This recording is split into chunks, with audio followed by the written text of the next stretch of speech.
This is Formula Zero. The teams and the drivers are not so-called petrol heads desperate to break into the multi-million-pound ranks of Formula One. Behind the helmets and the overalls are some of the brightest scientists and new technology experts in the world.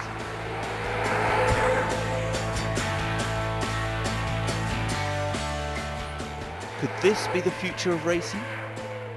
Rather than using petrol or gasoline as the fuel, these races take place by means of fuel cells that run on hydrogen. And the only exhaust fumes is water rather than carbon dioxide and carbon monoxide in normal racing.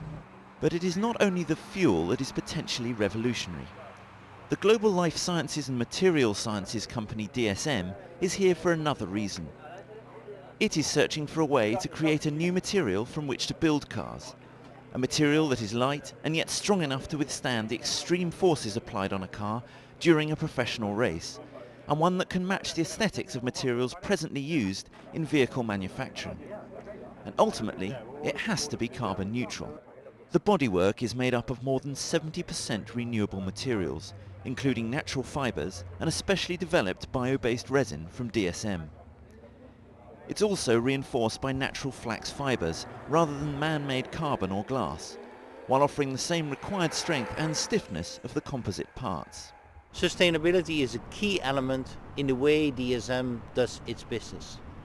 In all we do, we take always into account the interest of all involved stakeholders, our shareholders, our customers, our own employees, as well as the planet on which we live and society at large.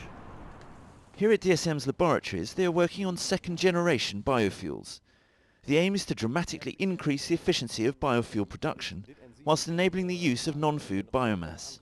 In first-generation biofuels, we only use part of the plant material. We use, for instance, if you look at this corn cob, we only use the yellow part here, so the corn kernel with the starch in it. In essence, what you would like to use is more of the plant material, because this is also used in food preparation, which is really what you would like to avoid in competition. So if you look at the whole plant, and that is seen here, we now want to use the rest of the material, use the corn for food preparation, and the rest of the material we can use for biofuels of the second generation. This technology is called white biotech. By mimicking enzymes found in nature, scientists are able to break down biomass, non-food material that would otherwise be thrown away, and turn it into fuel. In order to develop a second generation biofuel, we need to take this material, this plant material, which is composed of cellulose. We have to degrade that, and one of the things we have to do is first treat it so that the fibers open up, which is similar to what termites do when they chew the material.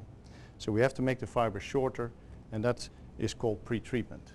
After that, the enzymes from the fungi that we are using have better access to the fiber and can degrade the fiber into natural sugars. It is to the local zoo that DSM scientists turn for inspiration. What you see in nature is there are quite a few systems that are using cellulose, or you could say hay or wood, as food. You can imagine there are cows eating grass, there are elephants eating hay stacks, really big amounts of hay, and they are able to process that and actually grow on it. The eating and digestion habits of the elephant and the rhinoceros are providing invaluable information to researchers. Microorganisms and enzymes found in the guts of these animals break down the food and release the necessary sugar and nutrients. These enzymes are now being recreated in the DSM laboratory. These enzymes turn the fibers into loose sugars. The loose sugars in turn can be used by microorganisms as nutrients, or in the case of DSM, other products such as biofuels. For me personally, sustainability has a lot to do with stewardship. We need to have a good life now, but also secure that future generations will have a good life as well.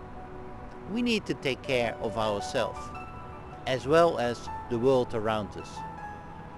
We cannot be successful, nor call ourselves successful, in a world that fails.